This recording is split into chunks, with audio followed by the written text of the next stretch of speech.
നിൽക്കുന്നത് മഹാരാഷ്ട്രയിൽ ആശാഗ്രാം എന്ന് പറയുന്ന സ്ഥലത്താണ്.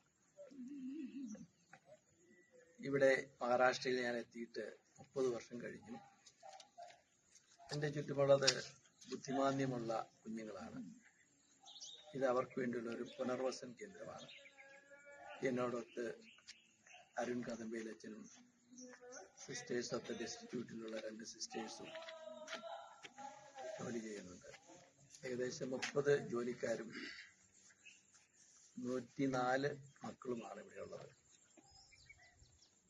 അണ്ണാർക്കണ്ണനും തന്നാലാകുന്നത് എന്ന് പറഞ്ഞതുപോലെ എന്താ സംഭവിക്കുന്നതെന്ന് നോക്കുമ്പോൾ ദൈവത്തിന്റെ വലിയ കൃപ അത് മാത്രമാണ് കാണുന്നത്. പൗലോസ്ലീഹായോടൊത്ത് ഞാൻ പറയും, എല്ലാം നന്മയ്ക്കായി അവൻ പരിണമിപ്പിക്കുന്നു എന്ന്. ഇവിടെ എങ്ങനെ നടക്കുന്നു എന്നുള്ളതൊന്നും പ്രശ്നമല്ല. ഞങ്ങൾക്ക് യാതൊരു കുറവും, എല്ലാം സുഭിക്ഷമാണ്. ദൈവത്തിന്റെ പ്രത്യേക പരിപാലന എല്ലാ സമയവും ഞങ്ങൾ അനുഭവിക്കുന്നുണ്ട്.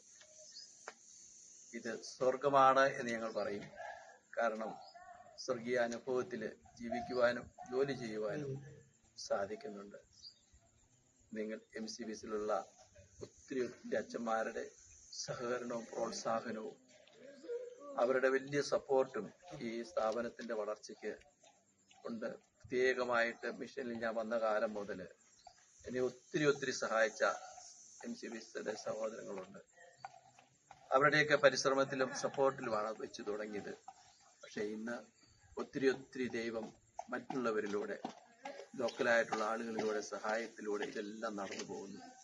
ദൈവത്തിന്റെ വലിയ കൃപയാണ്. എല്ലാവർക്കും പ്രത്യേകം നന്ദി. നിങ്ങൾക്ക് എപ്പോഴും ആശാഗ്രാമിലേക്ക് സ്വാഗതം. ദൈവം നിങ്ങളെല്ലാം അനുഗ്രഹിക്കട്ടെ. ഞങ്ങൾക്ക് വേണ്ടിയും നിങ്ങൾ പ്രാർത്ഥിക്കണം എന്ന് യാചിക്കുന്നു.